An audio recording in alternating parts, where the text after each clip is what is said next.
C 471 to 130, the collapse _3. But no matter his fate, under such circumstances, Athena, who carried some of her brother's symbolism, undoubtedly also became special. She possessed certain qualifications, and thus it was only natural for her to personally complete it all. As she unfolded the scroll, and pressed her palm onto the title page, divine power surged, and it seemed to Athena that she could hear the whooshing sound of flowing water. A dim light released from the divine artifact established some sort of connection. With the goddess of wisdom as a medium, the world's concepts began to flow into it, becoming its text and enhancing its power.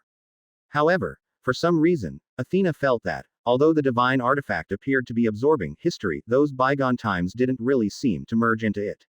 They seemed to be going elsewhere, and what really made it gradually complete were actually more subtle things. Hidden between the annals of history, they were the bedrock that constructed this world. Under such assimilation, the artifact itself also began to expand. Time ticked by second, and as the world deteriorated, the artifact slowly grew as large as a palace, and its swallowing speed became even faster. The deafening roar of thunder grew denser, but to the ears of the goddess of wisdom, there was an increasing loudness without strength.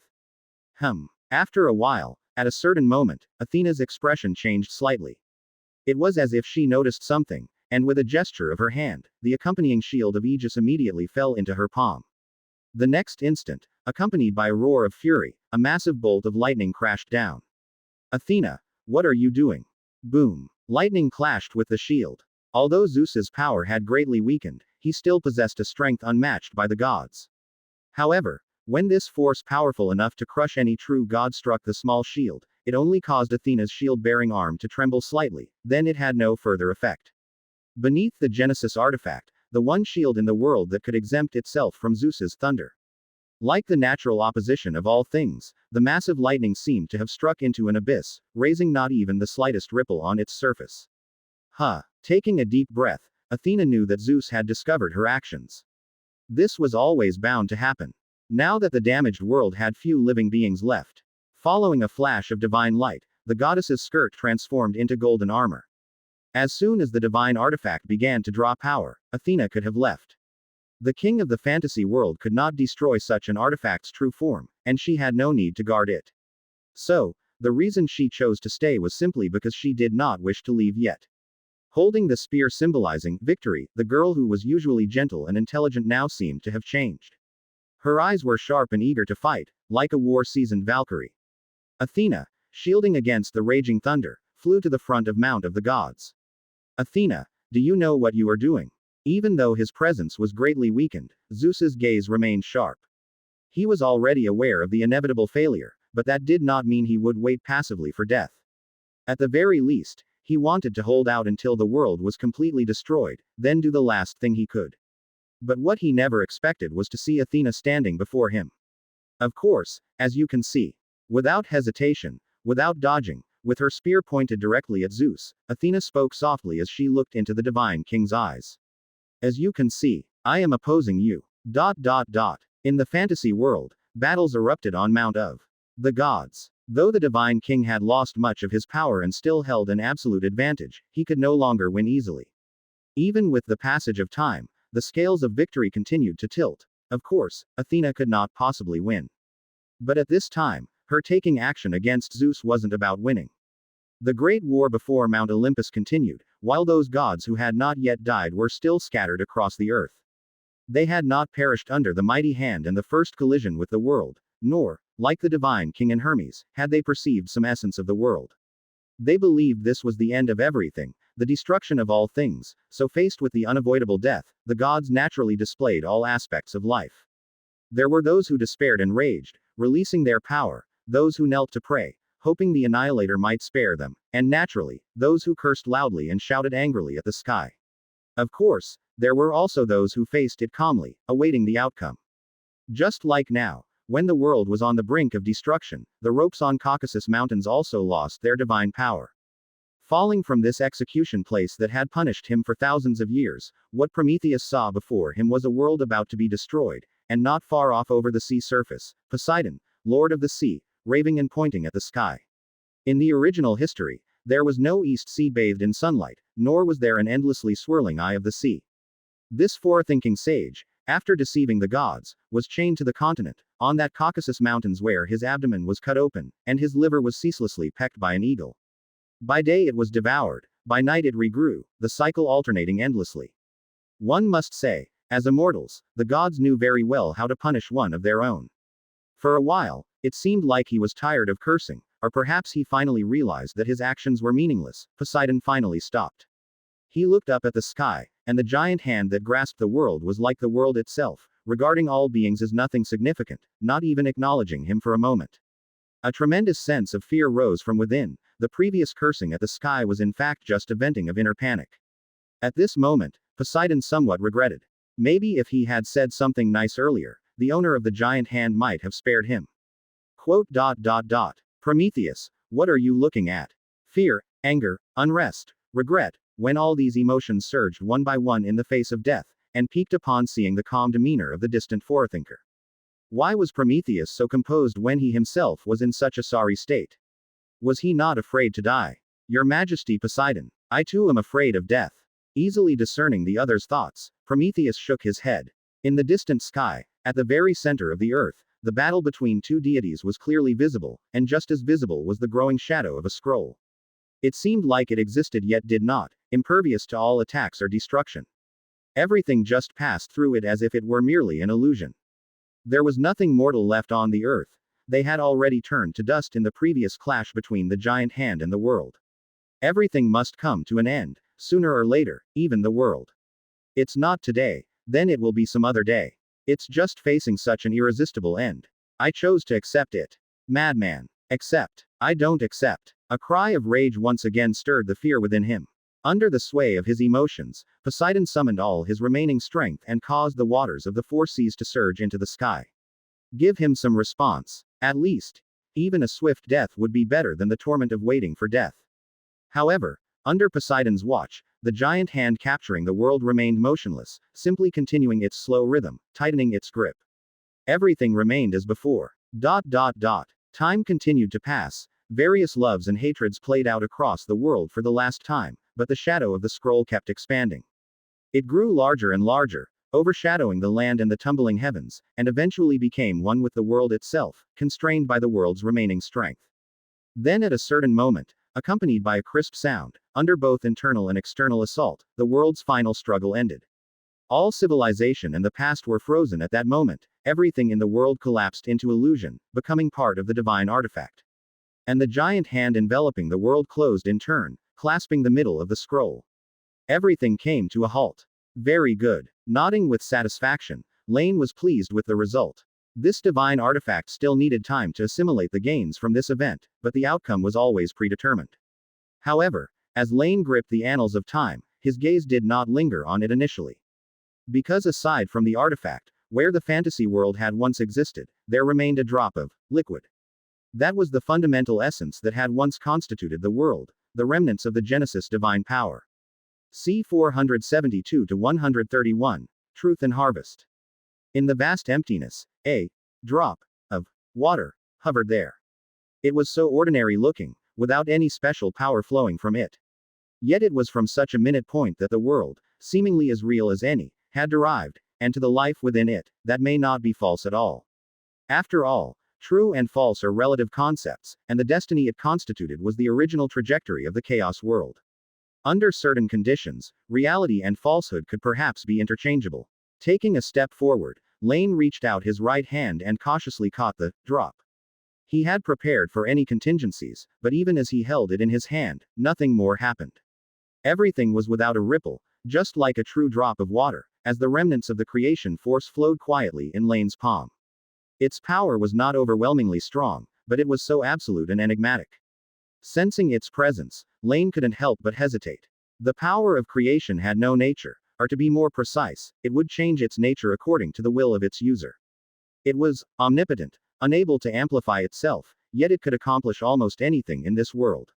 Even Laine had a premonition that, if he wished, this power could perhaps give birth to an immortal essence he could never replicate before, or destroy one that already existed. To slay a deity, a deed he had only done within the fantasy world, could be achieved again with this supreme power. But after only a brief contemplation, Laine dismissed the thought. To kill a god seemed impressive, but to do so with borrowed strength, in reality, was meaningless. Perhaps the domain of death would surge greatly as a result, but it is now a part of samsara.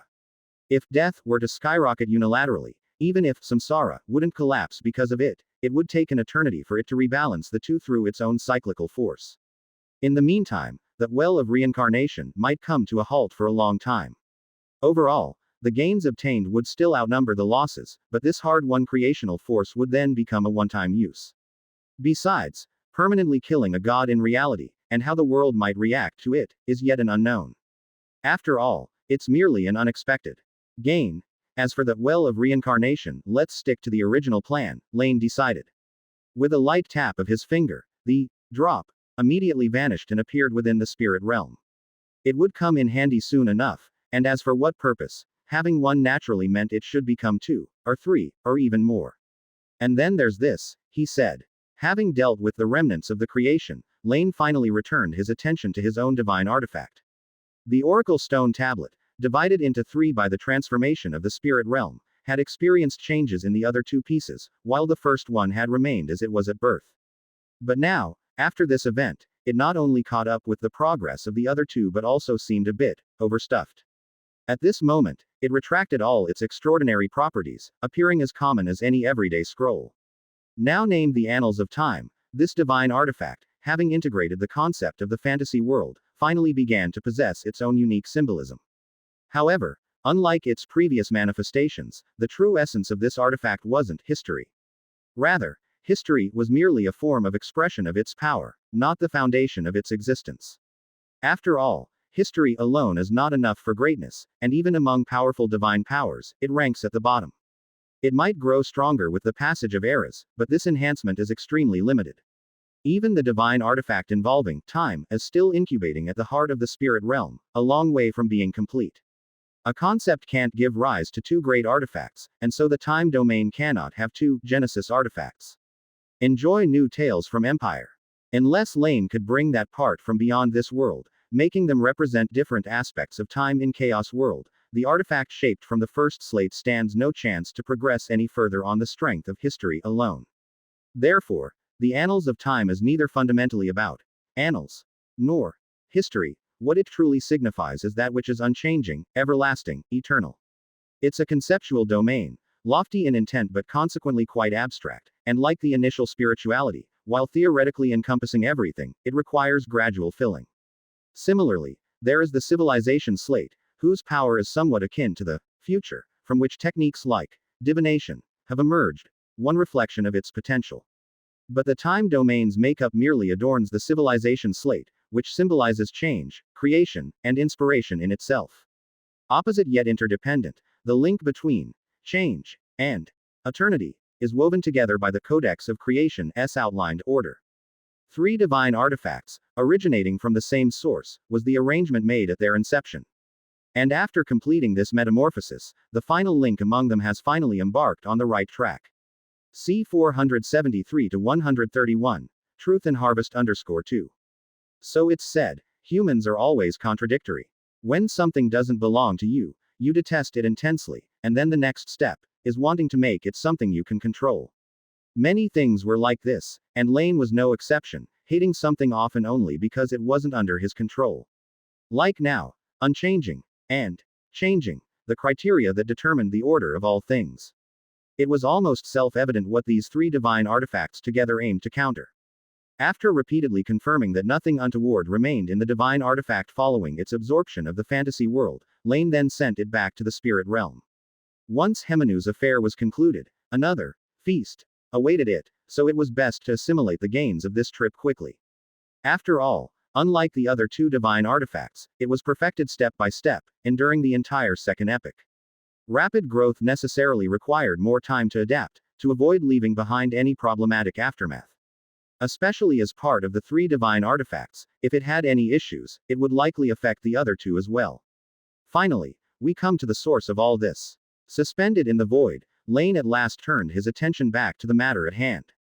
He had originally ventured here on a spiritual journey to inspect memories concerning Zeus, but he hadn't anticipated the journey would take such an unexpected turn. Although the outcome was equally favorable, he couldn't simply forget his original purpose. Athena was no longer here since, after all, whether it was Laine or her, they hadn't truly entered this place in their physical forms. As the master of spirituality, Laine could maintain this spiritual journey state, his consciousness separate from his divine body, but Athena couldn't do the same. Thus, when the moment of the world's destruction came, she had already returned to her body on a remote island overseas. And those memories, once shielded by the power of the world, were naturally acquired by both of them. With no high powers to cloak and distort them, everything became clear. In nearly an instant, Laine had reviewed that segment of the past. Stay connected with Empire, Asgard, Odin, the World Tree, sacrifice, ritual, until Métis was offered as a sacrifice to chaos, in exchange for Zeus's ladder to kingship. Upon seeing this content, many of Laine's doubts were immediately resolved. The most pressing was the recent changes in the laws of the abyss and hell. One day hundreds of years ago, a new rule was written into the foundation of the world, relating to sacrifice.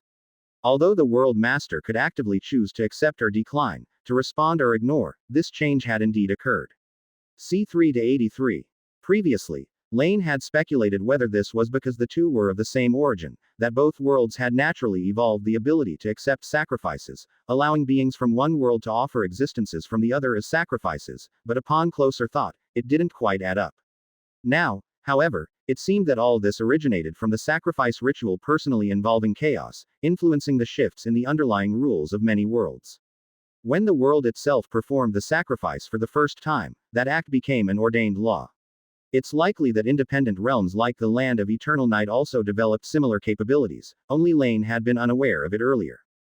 As for why the Underworld lacked it, it could only be said that its status as a standalone realm still had some shortcomings, otherwise even with just half the authority, Hades wouldn't have missed touching upon that grand realm. After all, the Divine King is never the present world's master, yet the King of the Underworld is indeed the embodiment of the Underworld itself.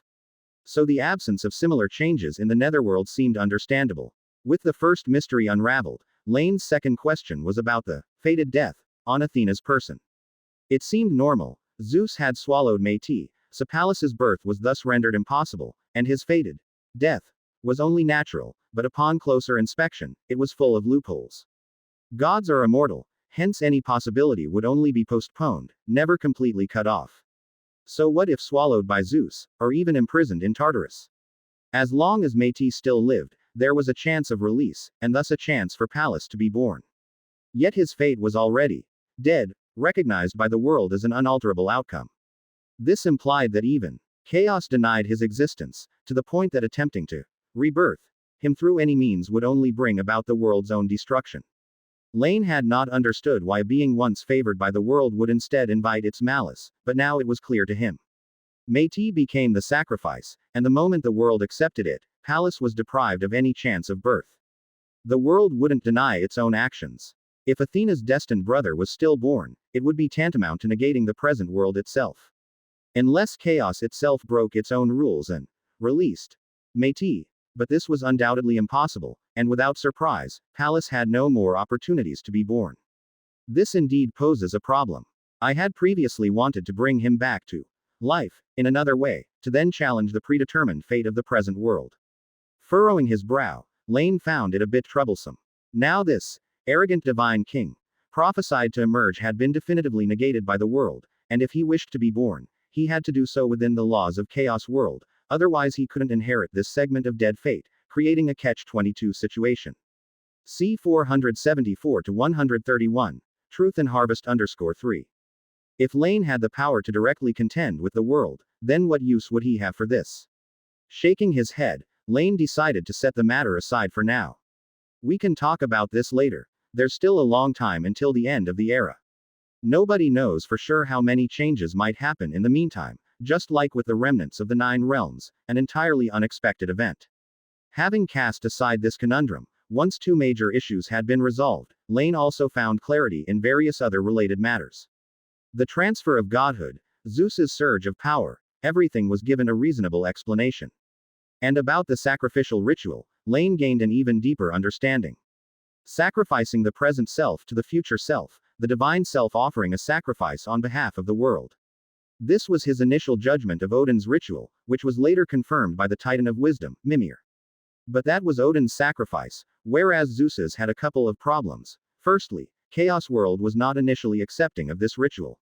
Despite the intertwining of the powers from the 9 realms and chaos, and different laws being effective simultaneously, causing it to reluctantly accept Zeus's offering, the influence of its power meant that the ritual only granted half the intended reward.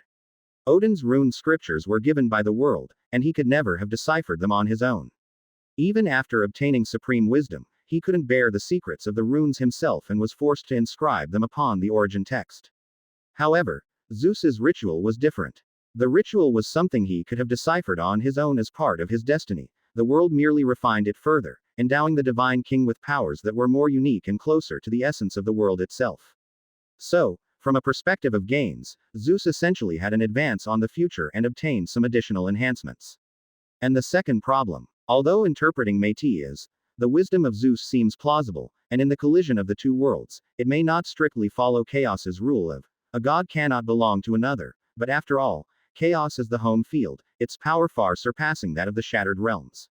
Since only half the reward was issued, did that rule really not take effect at all?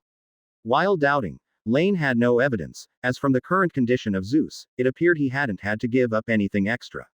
Therefore, Laine tentatively put the matter aside and focused on the ritual.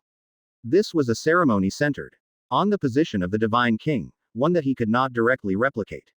Moreover, as a creation perfected by the world, it actually contained many deeper mysteries, which Laine found difficult to discern for the moment.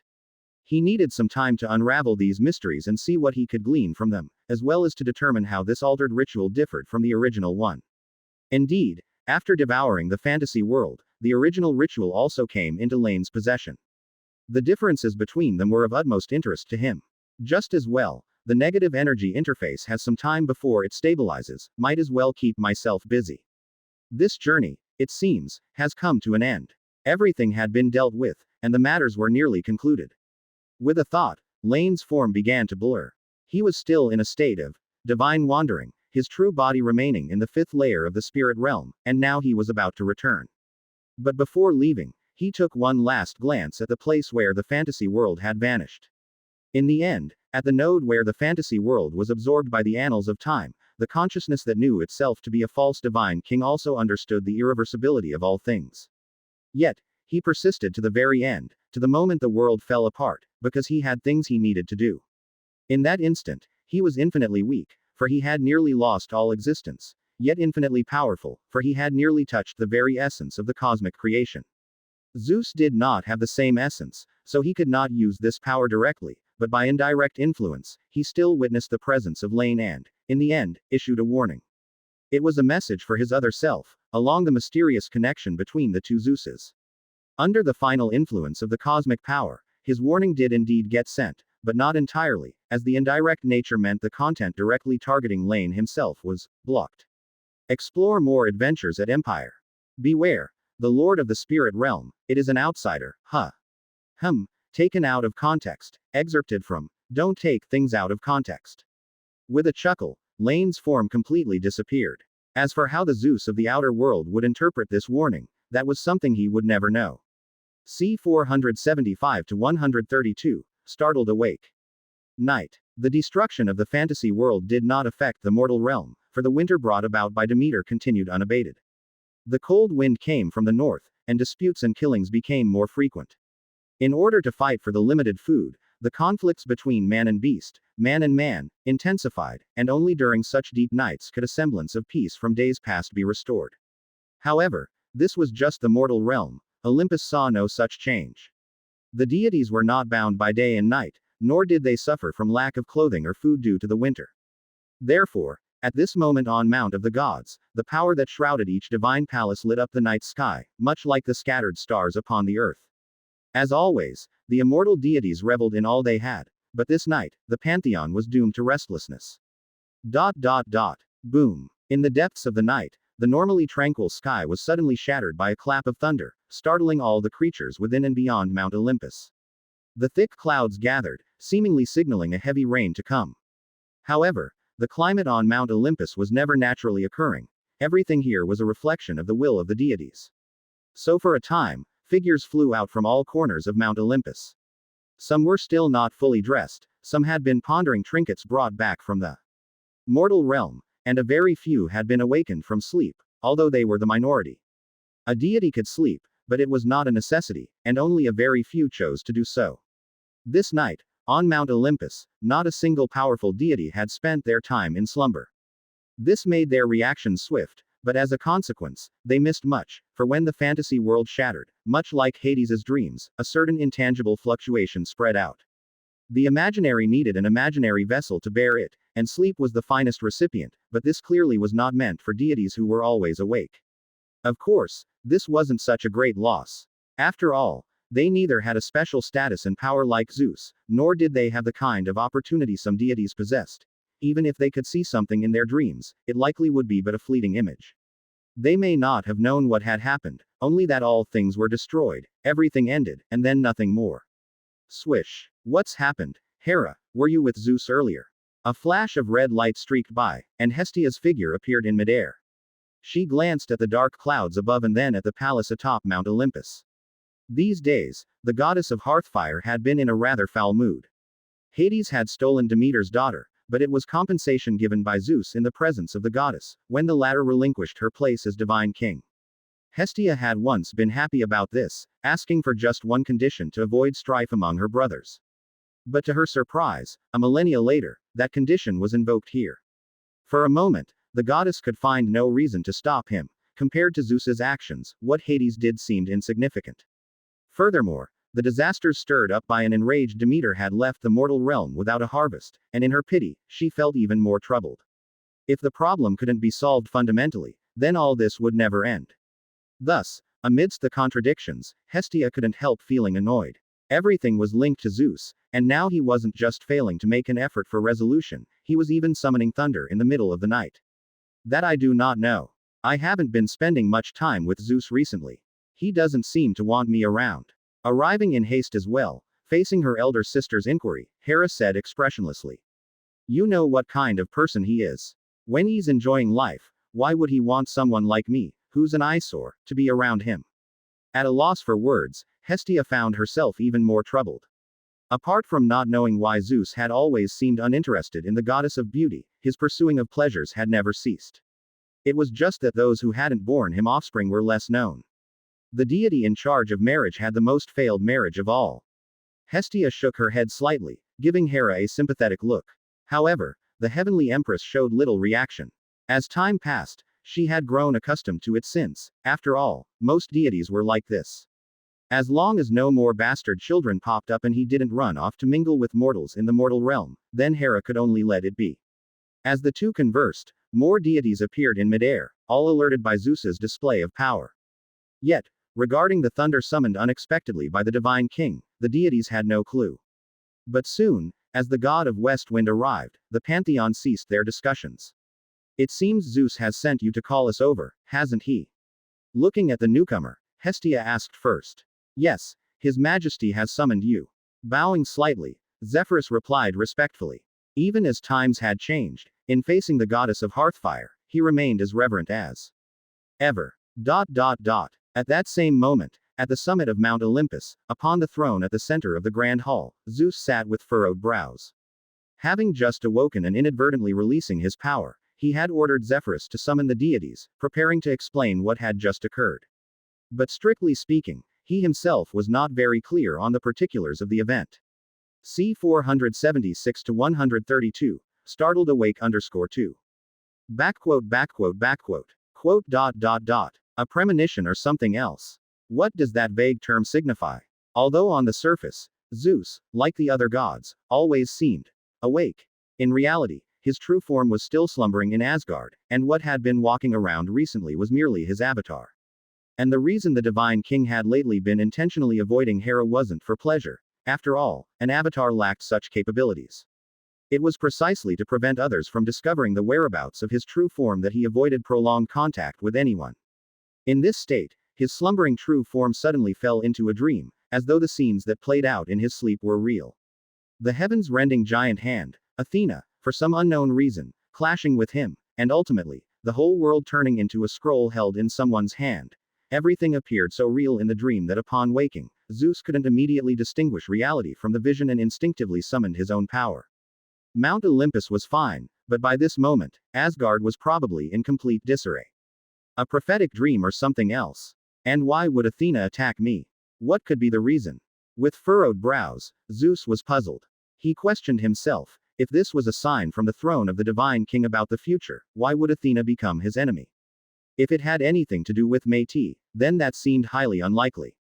No matter what, the two successive goddesses of wisdom hadn't even seen each other, the only link between them being their bloodline, but he was also, after all, the source of the other half of that lineage.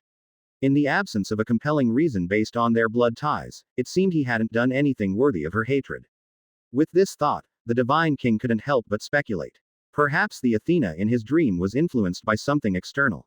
For as the dream came to an end, a piece of the past, a memory, also rose to the surface and entered Zeus's mind. Read new chapters at Empire. It was on the day of the Ascension ceremony, he had vaguely seen another self. Powerful, invincible, surrounded by gods, the center of the world. This self was the embodiment of perfection Zeus had always imagined. He seemed to be saying something, and Zeus wasn't able to hear him at the time. But after hundreds of years, it had become crystal clear. Beware, the outsider is the Lord. The voice was urgent, carrying a mix of panic and despair. For a moment, all the emotion in that tone seemed to have transferred to Zeus's heart. Would even a self so powerful feel fear? Suddenly, the confidence that had surged from his increased power was slightly subdued once again. And the issue with Athena became something he could accept. It was difficult to understand why Athena would be his enemy, but the destruction of the world was even more incomprehensible. Thus, the reason leading to the former could likely be the latent influence of the latter. However, what does the Lord of Asterisk refer to, and what does outsider mean? The Lord of Darkness, the Lord of Hell, the Lord of the Spirit Realm. It seems that apart from Hell, the other two are ancient gods born at the dawn of creation, and that Hell, it seems, is also related to the abyss. The existence of Hell was but a fleeting thought, and Zeus didn't have much impression of it. It seemed that they had some demand for the souls of mortals, but didn't appear to be the kind of existence that aimed for the destruction of the world. His thoughts reached an impasse, as there seemed to be no such existence within what he knew. As for the possibility of the dream itself being false, shaking his head slightly, although it was just a dream, Zeus felt it was out of the ordinary. Why would a deity suddenly have such a vivid and somber dream? Perhaps, this was a warning from the laws of the current world. But with this thought, Zeus felt somewhat relieved. Since the world itself had detected all this and even issued a warning, it proved that it wasn't beyond remedy. Just as when he faced Odin's legacy before, fate was always on his side. Therefore, not long after, when the gods entered the divine palace, Zeus's expression was as calm as usual. He didn't wait for them to speak up. Sitting on the throne, the divine king took the lead and said, "Esteemed deities, causing such commotion in the middle of the night was certainly unexpected, but it didn't happen without reason. For just now, I received a prophecy. ... Mortal realm, the city of Eryxis. The events transpiring on Mount of the Gods had not affected the mortal city. In fact, compared to the past, it had become considerably more prosperous. In a time when most people were suffering from hunger and cold, there was a nation that not only had sustained no damage but also enjoyed repeated bountiful harvests, which, no doubt, was a significant allure to the surrounding nations. Before long, the reputation of Eryxis began to spread, and the remote human world country gradually became known, followed by the existence of the goddess of agriculture.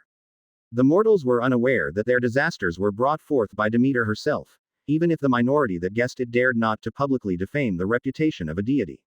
Thus, temples dedicated to the agriculture god were built in greater numbers, and a large influx of mortals came to pray to the goddess for a fruitful harvest. However, that day, with a flicker of the void, the silhouettes of two not-so-old individuals appeared on a small hill outside the city. They overlooked the human city, observing the night market that still bustled with bright lights, even at night. Here, the primordial forms of trade had begun to sprout, and humans from other city-states came in droves, hoping to exchange food and, perhaps, to catch a glimpse of the true god that had descended to the mortal world. Of course, Demeter had no time to meet with them. Since she had revealed her true self, only Tripdolemos was able to behold the goddess in her true form. If nothing unexpected happened, this state of affairs would continue until Demeter left. However, clearly, in the eyes of the Desire twins, an incident was about to occur soon. Do you think this city will still exist in a little while? Sitting on a huge rock, Eros swung his legs casually while chatting. After confirming that Poseidon hadn't arrived at the wrong place, they had traveled here through the spirit realm before him. While waiting for the Sea Emperor, they couldn't help but feel a bit bored. It should survive, I guess. They might fight, but they probably won't use their divine power. After all, Demeter should be well aware that if both were to use their divine power, she would still be no match for Poseidon. Given that, she probably won't put up a futile resistance. After all, it's not the first time. Volos ventured an indifferent guess, but he wasn't just speaking nonsensically. Before coming here, he had already familiarized himself with the past of the goddess of agriculture. When she had given birth to Persephone for Zeus, she hadn't put up much of a struggle, and it was likely to be no different this time. Speaking of which, don't we seem a bit like the evil villains right now? Nodding in agreement, Eros acknowledged the other's statement. However, reflecting on what they had done along the way, Eros couldn't help but reveal a smile. At most, we're like half a villain. There's nothing wrong with being a villain. But then again, it's not like we brought about the winter, nor were we fishing in the royal palace of humans. Strange expression. Volos pursed his lips, still musing over this odd terminology. Fortunately, the language of the spirit realm expresses both sound and meaning, so even though he didn't know the origin of the word, he was still able to understand its meaning. Anyway, that's the situation. The human queen may be foolish, but the goddess of agriculture isn't much smarter. Clapping his hands together, movement was already discernible on the horizon as a blue light approached. Volos ceased his idle chat and said indifferently, "All right, we'll be the villains, then. Poseidon really does fly at a snail's pace. Just wait a little longer, the arrows of mortals shouldn't last too long." C 477 to 133, Twilight. High above, a divine light raced across the sky, heading straight for Eryxis from afar. At that moment, Poseidon, pierced by the golden arrow, had nothing else in his heart but an intense love for Demeter. Unable to bear any delay, the Sea Emperor made no attempt to hide his whereabouts, and openly flew towards the great temple at the northern edge of the city. It was the first, and so far the largest, temple that the citizens of Eryxis had built for the goddess of agriculture. Or rather, so far it was only its core that had been completed, the rest was still under construction. The main reason such an important building was located outside the city rather than within was that the city center was already occupied by the palace. The abode of the gods naturally wouldn't yield to that of humans, but raising the palace would take far too long. So, to the north of the city, people had chosen the best location and planned to use it as the center for the expansion of Eryxis. In the future capital, the original city would become the southern district, with the temple being the true center. King Cleus had no objections to this and even expressed his approval. Thus, unbeknownst to them, a convention that would be passed down through future generations was established. Although later cities rarely placed temples at their center, the southern district did indeed become the residence of the upper class. Over time, it became an established cultural norm. Of course, the future was still far off. At present, without fear of famine, mortals were busily engaged in construction, building an earthly symbol for the goddess of agriculture. Tens of thousands of people gathered here, working day and night on the ground and on the domes of the building, ensuring that the grandly designed temple changed a little every day. Until today, when a tall deity with blue hair approached from the south, crashing directly through the temple walls from the sky. He headed for where Demeter's presence was, and for a moment, the aura of the deities collided, with Poseidon's laughter ringing out in all directions. Although both gods were wary and did not use their full divine power, the sacred force of demigod level already began to lean outwards.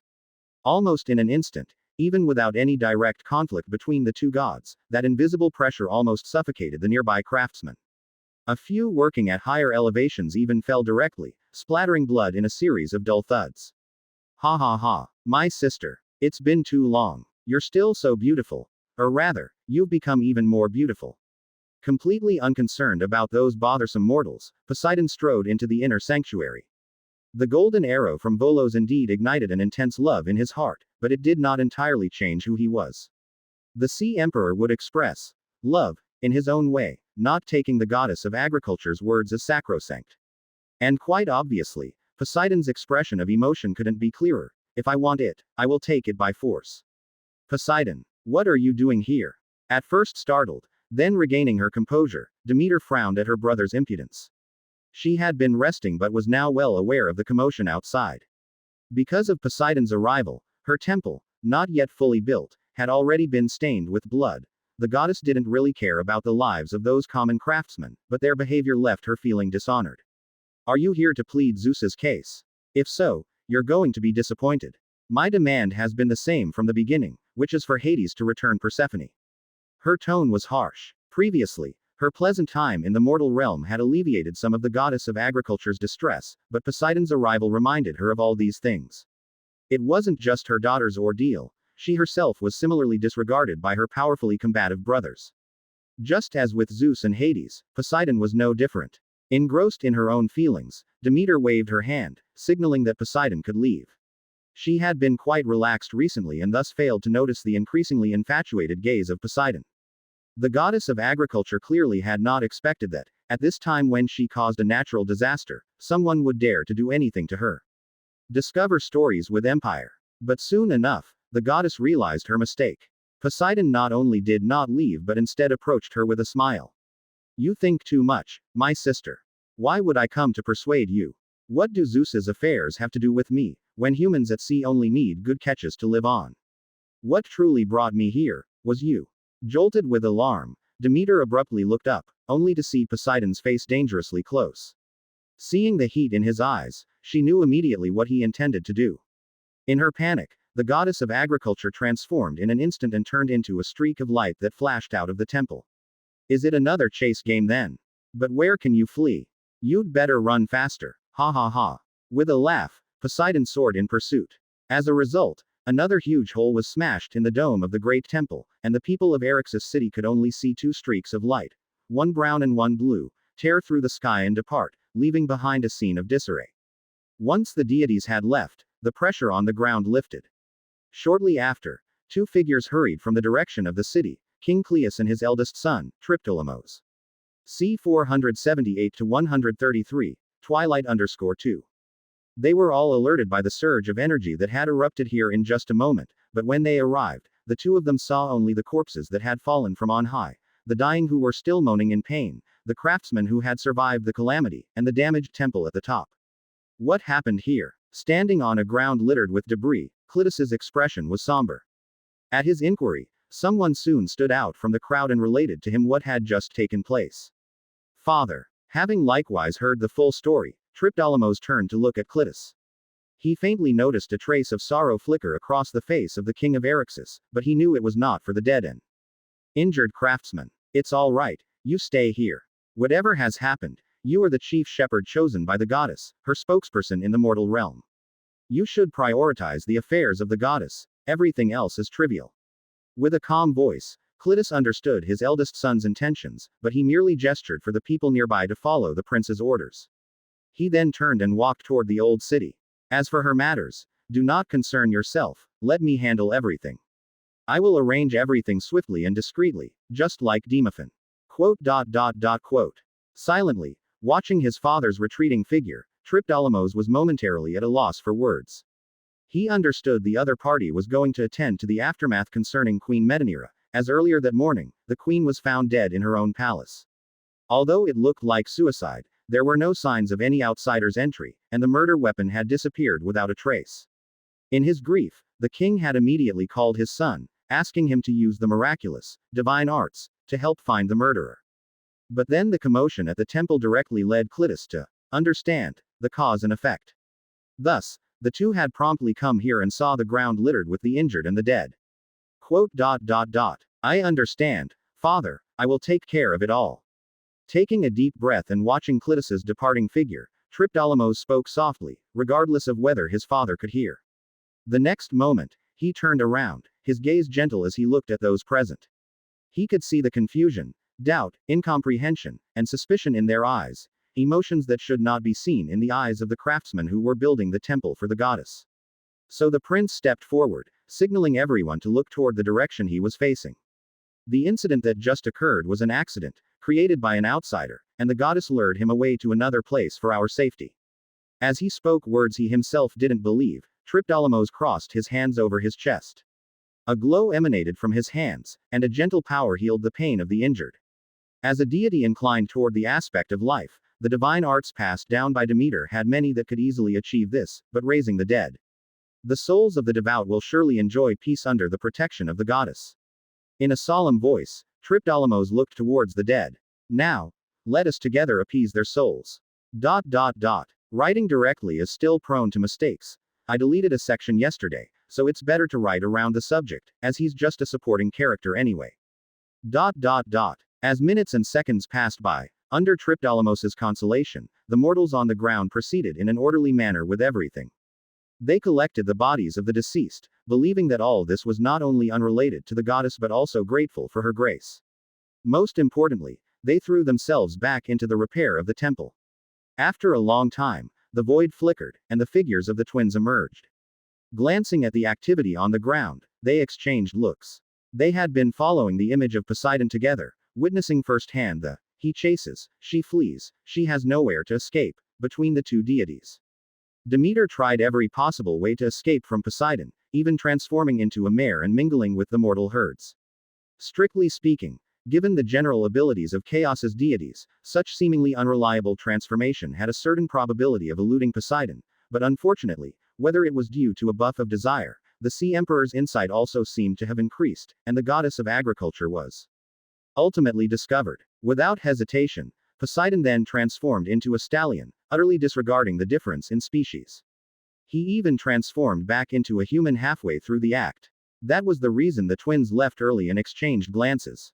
Eros hesitated for a moment. She wasn't sure. After all, the golden arrow wasn't hers. The lead arrow was, so to prevent a misperception, she still asked for confirmation. Just now, did Poseidon shake off the influence of the golden arrow midway? Yes, that's what happened. Nodding and with an equally strange expression, Volos confirmed. It was when he turned back into human form, my golden arrow lost its effect. After all, it's just an arrow shot out of human hatred, reaching this far was already the limit.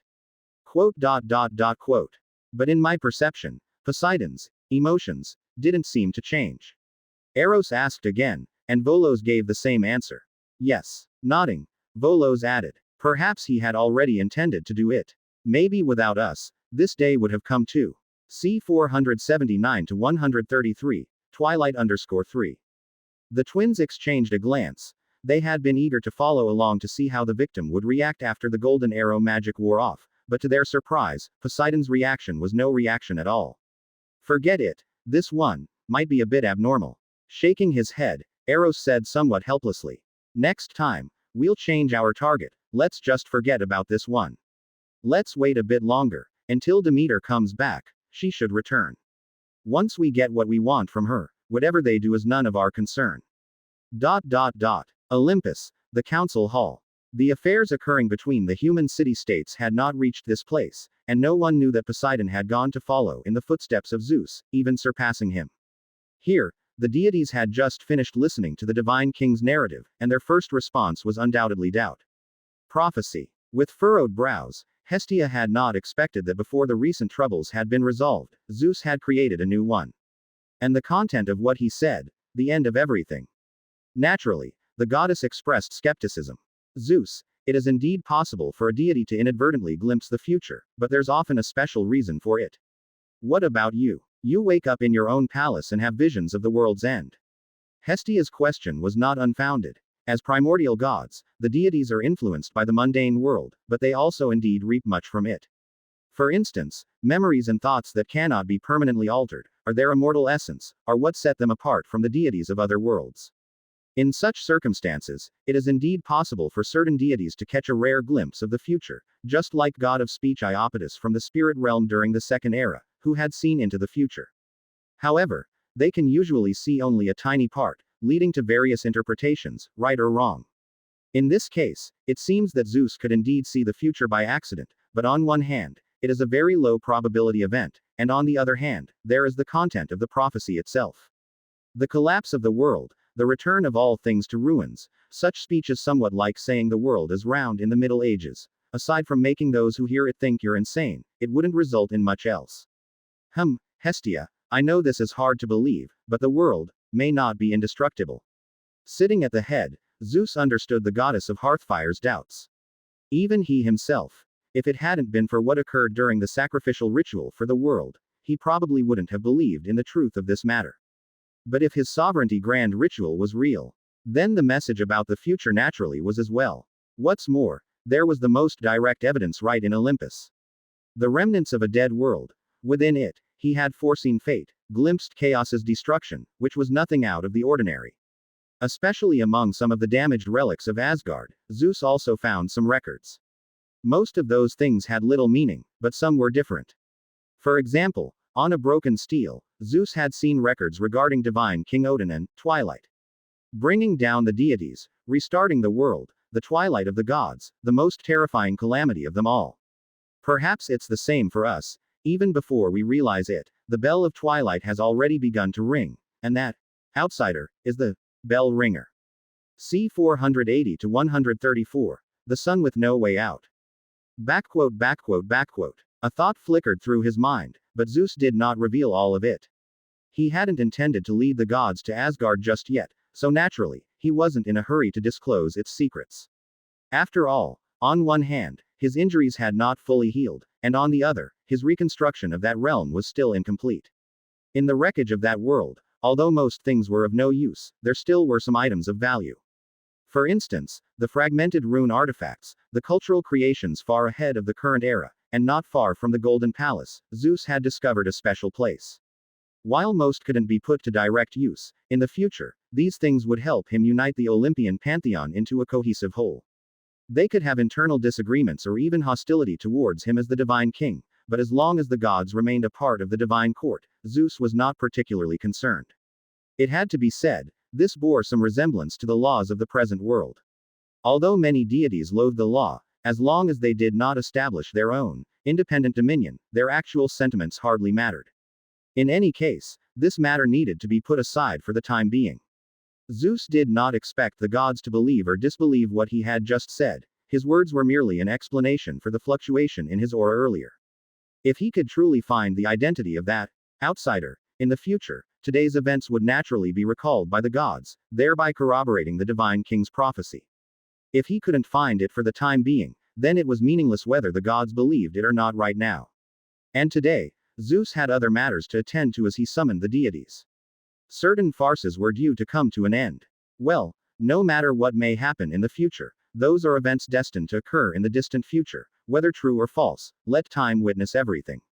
Since everyone is present today, let's address another matter.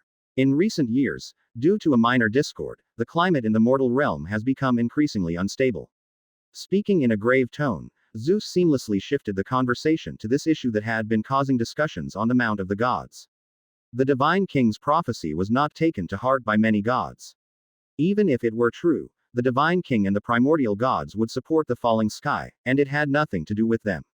Whether now or in the future, whether for deities or humans, most viewed this type of foreseeable but very distant disaster with the same indifference. Yet climate change was another matter entirely. When the long winter came, bringing a sudden drop in temperature, in the initial years, humans on Earth could still scrape by with their past reserves and hunting. But as of late, the prelude to widespread famine had begun. The process and reasons behind this whole situation had already spread among the gods, but since it involved Hades and Demeter, they were not in a position to comment. Now that the divine king had spoken, it seemed to be time for a resolution. The dispute between Hades and Demeter should be resolved. Helios, I've heard that you witnessed everything from beginning to end and that you informed the goddess of agriculture of Hades's whereabouts. Given that, you should mediate their conflict. Zeus's gaze swept past each deity and finally rested on the god of sun. With narrowed eyes, he spoke lightly. He had almost forgotten that this deity, who traveled across the sky every day, always seemed to notice something, and critically, never took the initiative to report. This, Your Majesty, I still have to drive the chariot of the sun. I fear I might not have the spare time. No matter. Zeus interrupted Helios's objection with a wave of his hand and continued. Apollo will take over the task for you while you are absent. Just as your mother, the Titan Theia did, he, too, who wields light, can temporarily command the chariot of the sun. Regardless, since you disclosed Hades's whereabouts to Demeter, you should have been prepared to intervene. Quote. Under Zeus's gaze, Helios fell silent. His eyes darted around the room. The god of sun hadn't noticed before, but he suddenly realized that there was no one left who would speak in his favor. The descendants of the primordial sea god nominally followed the sea emperor's commands. The goddess of beauty was now family with the divine king. The wind gods followed Zeus's orders alone, and the recent goddess of life was said to be related to the primordial deities and had not even attended this meeting. There used to be the goddess of law who might speak a word of justice, but she had left Olympus hundreds of years ago. In recent years, Helios had been basking in the joy brought by the power of faith. With the sun's inherently increasing strength over time and the aid of faith, he finally managed to cross the threshold of powerful divine power. But now, he suddenly realized that while he had ascended, his position had become even more precarious. Because he was the only outsider in the divine court, the one who hovered at the edge of their circle. Quote, As you wish, your majesty. I will try to do something, if it indeed is helpful. Ultimately, Helios still agreed. Very well. On his throne, Zeus nodded, somewhat surprised internally. He had not expected Helios to so readily accept his request, but it was undoubtedly a good thing. The disaster in the mortal realm should end. See to this matter with haste. However, Helios, remember, this is just a mediation. C 481 to 134. The sun with no way out _2. The god of sun indicated he could set out, as Zeus at last slowly said. Persephone has never come to Olympus, thus Hades is not guilty. Demeter's anxious love for her daughter is also understandable. This is a conflict without right or wrong. What the divine court needs is merely to end this natural disaster. Helios, having flown out from Olympus, had an expressionless face all along the way. Sitting on the mount of the gods, calamity descends from the sky above. Mediating the dispute between two principal gods, moreover a dispute where neither side is at fault, everyone knows this is no easy task. One misstep, and those who intervene might earn the resentment of both Hades and the goddess of agriculture. Even the attitude of the divine king himself is so ambiguously neutral. But in the end, the god of sun still accepted the task. In truth, he could have refused. After all, Helios hadn't committed any wrongdoing. The divine king could make a request, but couldn't use it as a pretext to punish him. Otherwise, if his actions affected the journey of the sun, the resulting evils would also partly fall upon the sovereignty of Zeus. Although not fully understanding the nature of the grand ceremony, over the years, Helios had gradually realized, this third-generation divine king seemed to still uphold order.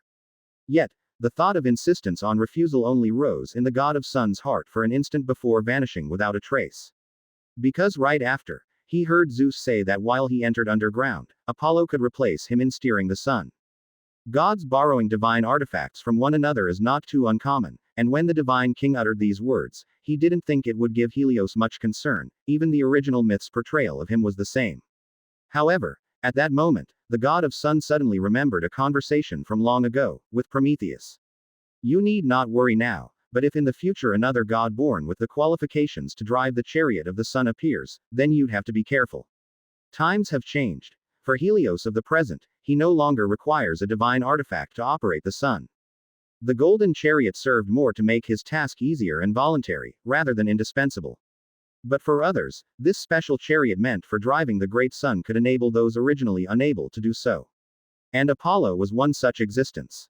So, this is the outcome you foresaw long ago. Blind to one's own disaster, yet regarding others with keen insight. How ludicrous. Speeding through the sky, Helios felt as if he had returned to that oceanic abyss. Cold, oppressive, heavy, and solitary. Except for the temperature, it was just like the time when he was locked within the sun by his own father, which he did not wish to recall one bit. Go to him, he said he could offer me a piece of advice. No, that's impossible. The thought had only just arisen when it was immediately extinguished by Helios himself. He would not seek Prometheus, not because he was loath to admit the superiority of the other's wisdom, but for another reason. For one, those present at the time were not only him, but also two others who were assigned to escort the latter. The god of sun wasn't sure whether the children of the Styx River had conveyed this segment of conversation to Zeus. Although they were unlikely to be loquacious, should there be a chance and they had, then all of today's events could also be a trial by the divine king. Should he go to the oceanic abyss on his own, defying the divine court's judgment on the transgressor, it was very likely Zeus could find a just reason to punish him. As for the second reason, in silent muteness, Helios conceded that he had made a mistake any chaos deity could make. He and the sister of his wife, the wife of the god of speech Iapetus, the mother goddess of Prometheus, Epimetheus, and Atlas, the goddess of renown Clymene, had ended up in the same bed. Even recently, he had created another demigod half-brother for that forethinker. Under these circumstances, the god of the sun felt that it was better not to have too much interaction with the other party. Although this matter was still a secret for the time being, as soon as a second person knew about it, there was a possibility of it being leaked. Considering how much he cared even for his own creations, who knew how Prometheus would view this matter? If the other party was willing to endure even harsher punishment to set him up, he would just be asking for trouble. Damn it, how did I not think of this before? Cursing under his breath, but remembering Clymene's seductive figure, the god of the sun wasn't too sure whether he would be able to reject her if given another chance. Nevertheless, it was time for him to find a new patron. He had not hesitated when betraying Cronus back then, and he certainly did not feel any loyalty to Zeus now. Yet as the thought arose, the god of the sun suddenly realized that he had nowhere to go.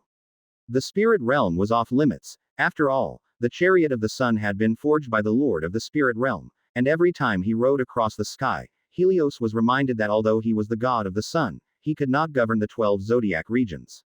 If he had the blessing of the zodiac regions, he would have entered the realm of great divine power centuries ago, but now, it was controlled by some gods of stars far less powerful than him. So if he really sought refuge in the spirit realm, he would probably just be a gatekeeper, which was even worse than living modestly in Olympus. As for relying on his official wife, the goddess of boiling water, Persephone, to seek alliance with the god of the ocean's lineage. Just thinking about it, Helios once again dismissed the idea. The current Oceanus and Theseus were no match for Zeus, and it was unlikely they would offend Olympus for his sake. Besides, the sun and the sea were naturally at odds, having taken many baths in the sea over the last 2 eras. Regarding the other primordial gods, thinking of the goddess of life still on Mount of the Gods, Helios had no expectations of the Lord of Darkness. And as for Nyx, the Lady of Eternal Night, in 3 eras, he had never heard any news about her. So, after all that deliberation, is Gaia really my only option now? His lips twitched involuntarily. If there were any other possibility, the god of the sun would not want to deal with this old grandmother. But unfortunately, that was the harsh reality. Only Gaia, the repeatedly frustrated mother goddess, might be willing to help him, and strictly speaking, their relationship was not bad. The sun brought warmth to the earth, and although their domains did not fully align, they were not in conflict either. Forget it. I should go see her, just to visit an elder. If Mother Earth is still unreliable, I seem to have no other choice. Feeling sad once more for the many misfortunes of the sun, Helios couldn't help but quicken his pace. That's why he had taken on this task. Gaia had not returned to Delphi, nor was there any trace of her on the Earth. The last place she had been sighted was suspected to be the portal to the abyss of the underworld. To scour the surface of the abyss and check out the nearby areas. After all, that was his only option now. And so, in an unnoticed corner, Helios's figure dashed underground. Silently, the world's destiny twisted yet another degree. Mortal realm, Eryxis. It's done. Observing the brown light that flew back to the city from a distance, Volos, who had been waiting for 3 days, finally nodded with satisfaction. The other party had finally returned, and from the looks of it, Poseidon seemed quite formidable. It made sense. After all, the Sea Emperor's benchmark was the entirety of all species, he had to be strong. Let's go. Complete the last 2 things, then head home. Waving to Eros, Volos's small wings behind him fluttered slightly, and he immediately transformed into a streak of light flying towards the temple. C 482 to 135, the second arrow in the vastly different abyss. Clang. Within the great temple to the north of Eryxis, the grand doors were violently thrust open. A blast of cold air suddenly surged inside, creating a current that contrasted the warm interior. Demeter stumbled into the temple, her eyes somewhat lifeless. The gaping hole that had been torn open in the roof had been hastily repaired, and the bloodstains surrounding the temple were already wiped clean. At this moment, only a few mortal maids remained, constantly awaiting the return of the master of the temple. Your Highness, do you have any orders? Bowing slightly, the movement at the doors immediately revitalized the few. Since the goddess had returned, the leading maid couldn't help but bow her head and step forward to greet her. Yet, before her, Demeter seemed as if she didn't see the girl at all, just staggering forward. Seeing this, the maid did not speak up again. The vast hall was left with only the sound of footsteps as her peripheral vision caught the goddess passing by her. However, the next moment, the somewhat tattered hem of the goddess's garment suddenly stopped in front of her. Your Highness, why don't you look up at me? Her voice was hoarse, not at all like the one she normally used to speak. Demeter looked at the girl before her, this young lady who seemed so reverent toward her. The other was her worshipper, or rather, many in this city were. Facing the goddess of agriculture, the goddess could clearly feel her devotion. But none of these affected her now delicate soul. Your Highness, you are a deity. No, you are mocking me. The goddess of agriculture interrupted softly, continuing to question with that raspy voice. She would rather look at the ground than at herself. Yes, even this mortal dared to mock her. Your Highness, I did not. In a rushed explanation, the young girl hastily looked up, but what met her gaze was the haggard face of the goddess of agriculture and her slightly damaged clothing. A flash of surprise crossed the maid's face, then quickly returned to normal. But that fleeting emotion was caught by Demeter, who fixated on her. As she watched that flicker of sentiment, the goddess felt offended once more. Even though such a judgment had no logical standing, but this world was not always logical. So word by word, Demeter coldly stated, "You, too, dare mock me." An unnamed rage suddenly rose from her heart, and as she willed it, power was unleashed. Life was drawn from the girl's body, her expression set in stone as she opened her mouth as if to argue, and then she slowly turned into a stone statue.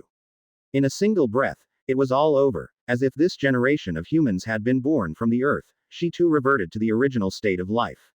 Anger still spreading, the goddess's wrath had not subsided, and soon the other mortal maids followed suit. Before long, only Demeter was left in the entire great temple, with several stone statues in various poses standing on the ground. Expressionless, Demeter continued her slow walk forward. Only when her palm touched her own seat did she collapse into the chair as if she had lost all her strength. Huff. She let out a long breath, as if unloading all the strength from her body. At this moment, looking around, the goddess of agriculture who had just shown great power, appeared somewhat lost again. The sudden flare of rage had been vented, and Demeter's mind was no longer in such chaos. Once she calmed down a bit, she was very aware that those maids could not have intended to scorn her, because facing a deity, their devotion or lack thereof was blatantly apparent. They were even more devout than the king. But the goddess still killed them. So now, just like a wronged girl who smashed everything in her own room and then looked around at the mess feeling regretful, Demeter felt a similar emotion rising in the bottom of her heart. But what can be done about it? It's all this world's fault. It granted her the status of a deity but not the matching strength, so Poseidon didn't get hurt at all for the worshippers she slew in anger. On the contrary, he must be feeling smug now. Because not only did he get his way, but he also succeeded in getting Demeter to carry his child for him. At this moment, that life energy was gestating within the goddess of agriculture's body, constantly reminding her of what had just occurred. Bang! Her expression twisted again, as the goddess gasped for breath fiercely. Her chest heaved tumultuously, until after a while, she finally regained her composure. Poseidon, Zeus, Hades, you all deserve to die. Muttering these names under her breath, the low curse echoed in the temple. She could not do anything right now, only vent the frustrations in her heart in her own domain. But the next moment, the face of the goddess of agriculture transformed dramatically. Who? She suddenly looked up, her gaze turned toward the direction of the doors. There, two barely perceptible auras were approaching. Perhaps having their cover blown, those two presences immediately became more noticeable. Soon, accompanied by a sneer, Eros and Volos walked one after the other into the temple. Tisk, a powerless rageful old woman, as good as another one just like her. As in Poseidon's divine palace, being in her own temple, every blade of grass and tree had long been permeated by the power of the goddess of agriculture. C 483 to 135, the second arrow and the vastly different abyss _2. This change to the environment could even penetrate the surface layer of the spirit realm, introducing color into that gray-white world. Therefore, with their current abilities, it was also temporarily impossible to completely conceal their movements. However, the twins didn't plan to conceal anything. As they entered the inner sanctum and saw the alert Demeter, Eros spoke up first, smiling. Demeter, how did that arrow feel? Although it was Poseidon who got hit, your experience should have been more intense, right? You. Boom. With an intense shout, Demeter suddenly stood up. Previously on Poseidon, she had indeed felt an odd power. It seemed that it was the influence of this power that made him so passionate towards her. The Poseidon from the early part of the day and the one that came after were drastically different, a difference even the goddess of agriculture could perceive. However, it was fortunate that this power didn't last too long. Otherwise, she might have been taken back to the sea by now and wouldn't have the chance to return here. She had suspected that Poseidon couldn't have been so brazen on his own. All of this had been someone else's doing behind the scenes. And now, the instigator had the audacity to appear before her, flaunting this fact. Even if it was us, what then? What do you plan to do about it? Her demeanor appeared nonchalant, like an evil witch in a tower playing with the hearts of men. Watching the angered goddess of agriculture, Eros spoke carelessly. A golden arrow, which ignites an intense love in the one pierced towards whoever the arrow marks, just as you've witnessed. But we have more than one arrow, and this time we just wanted to let you experience its power. Now that you've seen, or perhaps, would you like to try and see if you can detain us? Demeter was shocked beyond belief by Eros's arrogance. These two gods, emerging from nowhere, were so presumptuous. Clearly, she didn't know them at all, but they had made their move in secret and were now brazenly threatening her. In their conversation, she was utterly disregarded. This silent contempt made the goddess of agriculture feel insulted once again, yet she found herself without a way to respond. In the mortal realm, she could not accurately measure the twins' divine power, but since they could shoot arrows that affected the minds of the principal gods, even though she had not seen them herself, she assumed they couldn't be too weak. Demeter wasn't confident she could effortlessly suppress them in the mortal plane, and Poseidon's reaction had already proved the arrow's potency. What do you intend to do? Forcing down her irritation, unlike her grandmother, Demeter had never been rich, naturally resulting in less strong a desire to rebel. When facing deities of equal power, it seemed there was nothing she couldn't endure. The only time she ever erupted was aimed towards the reticent Hades. Since you can recognize the situation, that's for the best. Nodding with satisfaction, Eros didn't continue the conversation. She circled on the spot and then took a slight step back, giving way to Volos, the true owner of the golden arrow. Volos, in turn, made his demand without any courtesy to the goddess of agriculture standing before him. I want your scepter, the scepter of wealth that was born with you. You want my divine artifact. Her expression changed. That artifact was still inserted in her throne atop Olympus, constantly emitting a force that influenced the world's climate. Demeter hadn't anticipated their goal to be the divine artifact, but she soon countered with a cold laugh.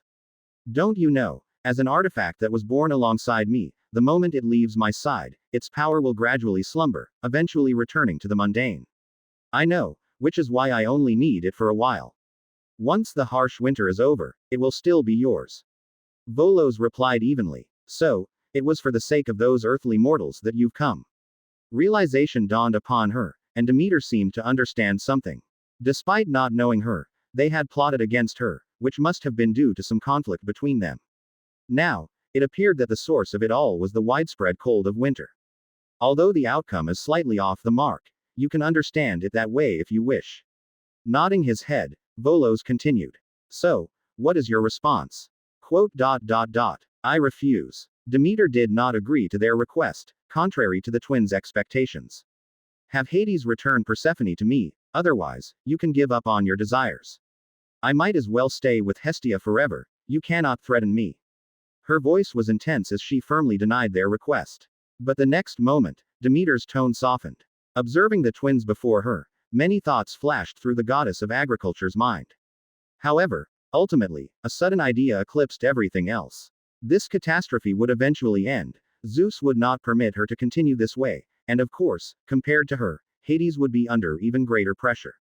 So, we could negotiate on this matter, provided that you swear not to use this power to harm me again, and in the future, you must also shoot an arrow for me. At that moment, Demeter saw clearly. She could not take revenge on anyone, but in this world, there were still those capable of confronting her brothers. Underworld, the gates of Tartarus. Within the chaotic time-space overlapping with the underworld, unknown rules had somehow emerged, contributing to stability. However, their presence made this place even more dangerous because as these rules continuously shattered and reformed, they released a terrifying force that could horrify any mortal being. C 484 to 135, the second arrow and the vastly different Abyss _3. Of course, for Helios, these things could not harm him. He had never been here in the past, so naturally, he felt no change in this place. He was only here to search for Mother Earth, and indeed, he found no trace of Gaia here. Previously, the god of sun had already visited the fields of truth, and there, he had successfully met Hades and the long-missing Persephone. However, contrary to his expectations, the bride, who had been forcefully taken, did not seem excited or joyful upon seeing him, quite the opposite, in fact.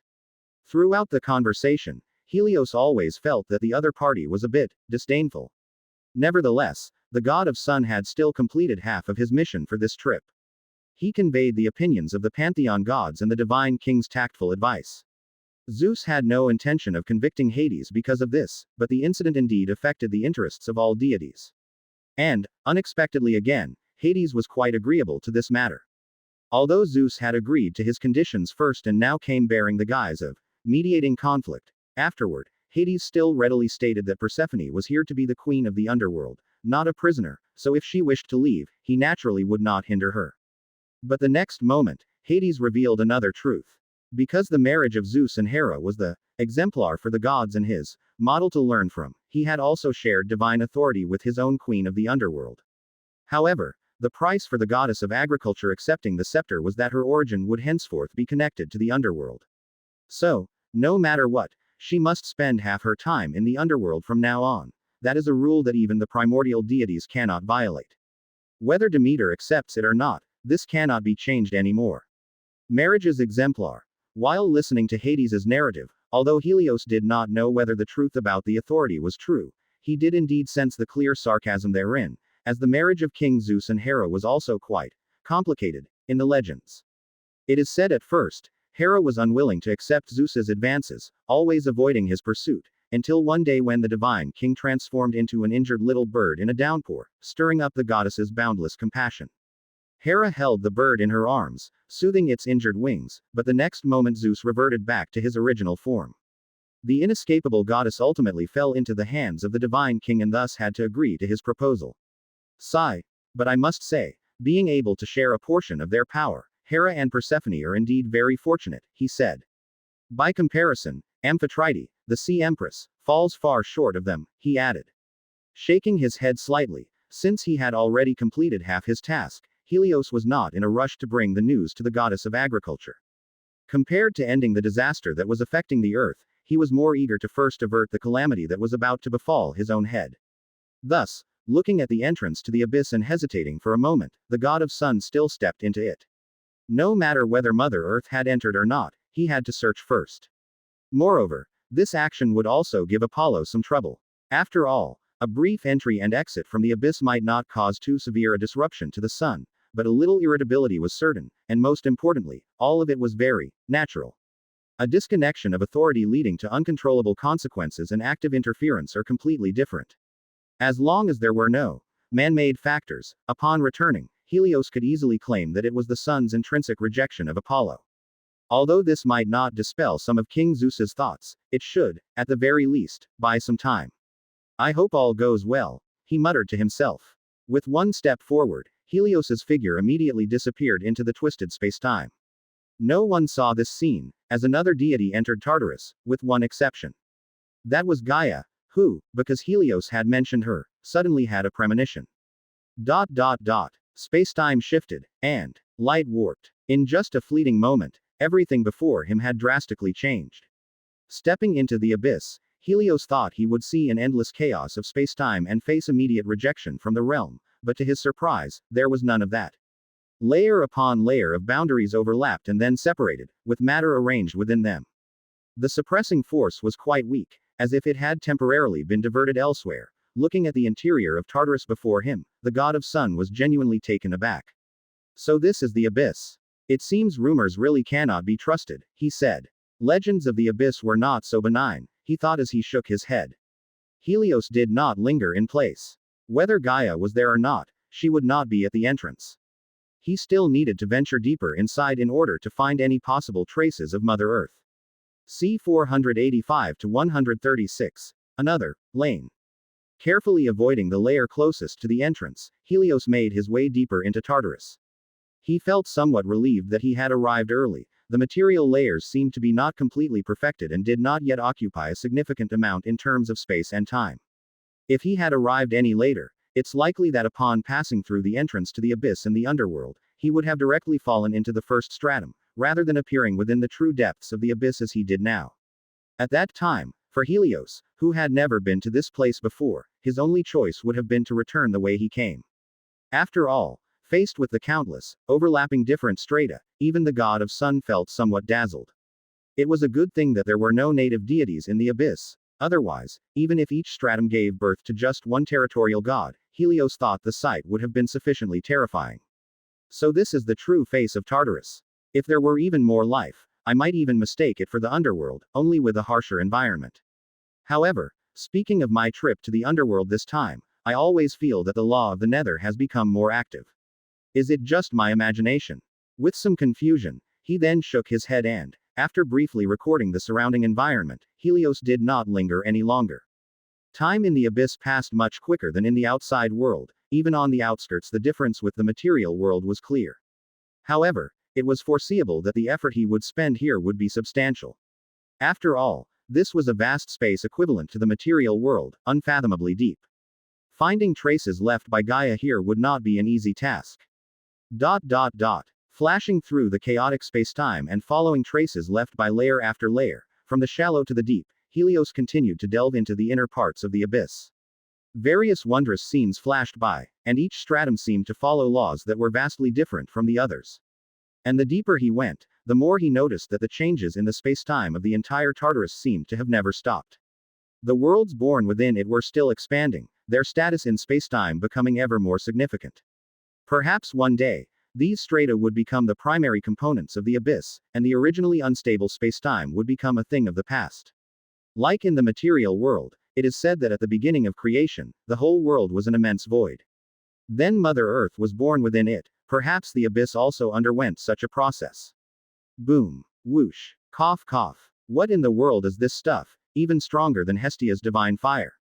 A flash of golden light accompanied by a bout of coughing, Helios quickly moved away from a dark red stratum. Within Tartarus, to avoid getting lost, the layers from shallow to deep served as the best guide. However, at this moment, the aura on the god of sun was somewhat uncertain, as if he had suffered some injuries. Some signs of scorching were visible on his body, evidently inflicted by some kind of fire. This was not because he had encountered a disaster that even his immense divine power could not withstand, but rather in this place, Helios instinctively did not want to use too much of his strength. The Titan god Creus was once imprisoned here, after all, and who knew where he might be now? Hence, caught off guard, Helios had suffered a minor injury.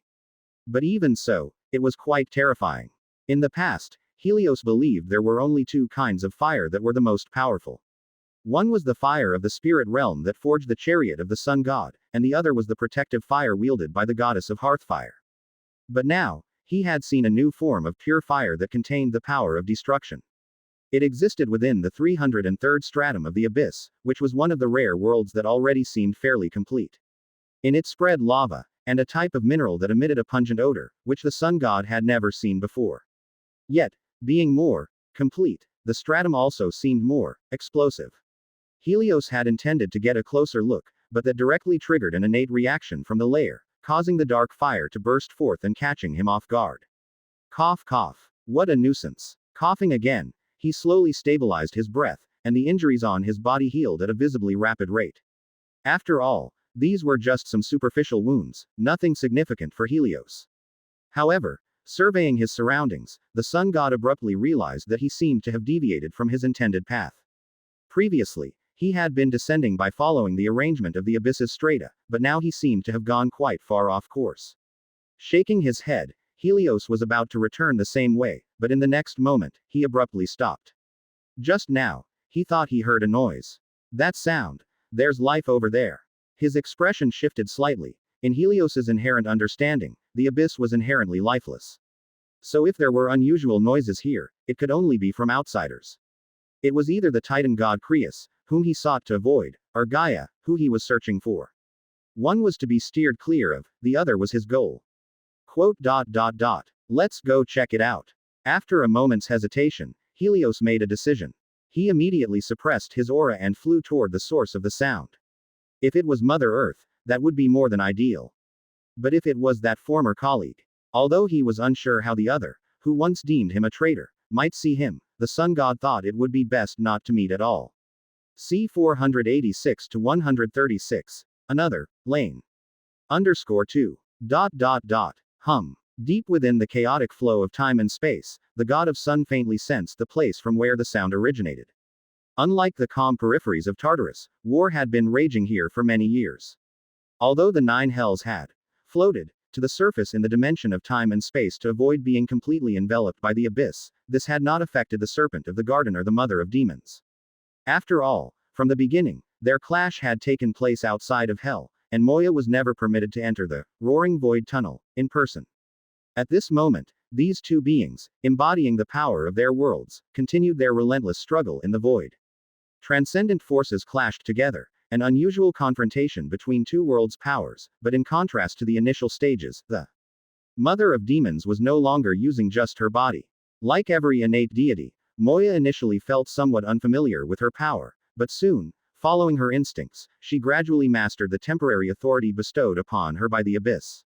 She had never controlled space, but under the jurisdiction of Tartarus, she could now disrupt the time-space fabric of the abyss and detect the many traps her opponent had set. Her transition from a Titan deity into the Mother of Demons was a manifestation of this authority. So now, in the void not far from the nine hells, the figure of the serpent of the garden was nowhere to be seen, only layers upon layers of time-space bubbles waxing and waning. But with a closer look, one could see dark halos constantly spreading in the unpredictable time-space fabric. At a further distance, Moya's massive body spanned the area, the force that invaded time and space seemingly emanating from her.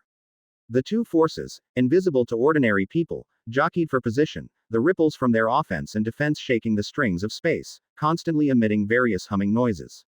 This situation had persisted for a long time, and even with the entire abyss as backup, perhaps due to certain inherent laws, Moya was not the king of the abyss, and so the force she summoned naturally had its limits. There was no progress, and certainly no defeat of the opponent, but looking at this scene, Moya was not in a hurry at all. She admitted that she was far from matching the ancient serpent in wielding power, but once the madness of her initial awakening had been vented, the Mother of Demons had already comprehended the current situation. She might not be able to defeat the serpent of the garden, and the abyss might not be able to crush the nine hells with its own oppression, but the lives within purgatory certainly could not withstand the invasion of the six abyssal demon lords. This was an absolute gap in their respective essences. Closely approaching the apex of great divine power, even with hell being severed, Muspelheim, the country of flames, compensated for her loss. Although Moya could only mobilize a very small part of it, she could still sense the true power of Tartarus. Unparalleled, for even if all the deities on earth combined their strength, they would not match him. Therefore, time was on her side. She just had to wait quietly, and ultimately her desires would be fulfilled. Boom. A tentacle-like appendage extended out of the layered body, striking at a deep layer of the abyss in the distance. The irritation in her heart finally eased slightly. Moya forced herself to remain calm again. Yes, although she had clearly seen the situation and analyzed the most advantageous scenario with her intellect, the heart of the Mother of Demons still surged with a relentless desire for destruction. This was not only due to dissatisfaction with her awakening state, but also the influence of the chaotic aspect of the abyss. The reason Moya was still able to resist, rather than becoming as mindless as those demon gods, was thanks much to her innate immortal nature. But this was merely a temporary solution. For now, the Mother of Demons was the abyss's first creature, indistinguishable from the power of chaos. She could certainly suppress her own emotions, but that was like using a mound of earth to stop a flood. Although in the chaos world there was no you the Great to teach the deities the principle that blocking is inferior to channeling, Moya could still feel that she was increasingly unable to restrain the cruelty in her heart. This was especially true since the serpent of the garden had stopped colliding with her head-on. I wish there were something to hit. What a boring world. The thought flashed through her mind, but looking around, there was no other life present. Thus, just like every other time, Moya involuntarily sank into her imagination of the past and future. Despite now possessing such immense power, she increasingly yearned for the days of yore. Back then, she had a clear singing voice, a slender figure, and enchanting beauty. She had once fantasized about her mate, a deity as powerful and considerate as the Heavenly Father. They would have given birth to smart and talented goddesses, not monsters more twisted than the hecatonkires. But now, everything was gone. Waking from her nostalgia, Moya gritted her teeth. The desire to destroy everything rose again in her heart, and this time, the mother of demons simply went along with this desire, fantasizing about the near future. After the 6 great demon lords breached the world's resistance, and after the entity before her lost the support of the boundary's power, she would tear him to pieces herself and then destroy the world. C 487 to 136. Another, Laine. _3. By that time, Tartarus would no longer prevent her from going to the present world, and might even, as a reward, allow her to retain the power bestowed upon her. By then, she herself would be able to blast open the gates of the spirit realm with this supreme divine power, drag that damned Laine out from within, and hang him in the midst of heaven and earth for all to witness his pitiful state. However, defeating a god of sun with the power of a divine artifact was, for the current Moya, nothing noteworthy compared to the power Hyperion once held. When that day comes, I'd better find a way to reshape my divine body and return to my former beauty. Then leave behind this ugliest of bodies for every being I once despised to enjoy. Cronus, Oceanus, not one of you shall escape. Immersed in pleasant fantasies, Moya felt the destructive desires in her heart were somewhat alleviated. This was not the first time she had done this. In the absence of a direct outlet for her feelings, imagining how to dismember Laine had almost become her daily routine, while concocting her own perfect future image was another. In this chaotic, lightless abyss, it was the only amusement she had. Although victory was inevitable, it seemed that she still had a while to wait. In her perception, 4 out of the 6 demon gods had already reached the second layer of the 9 hells, a swift progress, but still far from enough.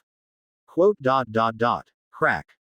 Suddenly alert, her mind whirling, Moya observed her surroundings intently with the 12 eyes hidden beneath her body. Fantasy was one thing, but she could not afford any mishaps at this crucial juncture, especially with the ancient serpent. The mother of demons was well aware that if she accidentally let it escape, it would be nothing short of catastrophic for the demon gods invading hell.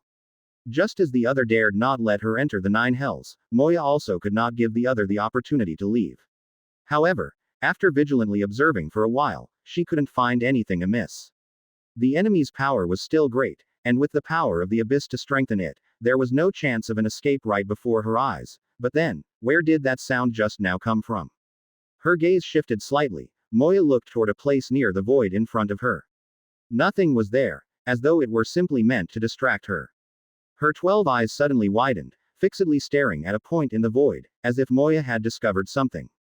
In the cracks of space-time, there seemed to be something, and with the power granted by Tartarus, the veil that should have been impossible for her to see through showed a trace of imperfection. Indistinctly, it seemed she saw 2 figures there. One was a woman's slim and graceful form, with a captivating appearance. If Moya herself was ugliness incarnate, then the other was beauty manifest. Just one glance stirred a fury within the mother of demons, spawning the desire to destroy the other. Yet the thought had barely risen before it extinguished without a trace. For in the next moment, beside that figure, she saw another presence she had long yearned for. The familiar face, the familiar demeanor, the familiar power, and he was holding the waist of that figure, as if observing the battle from the sidelines.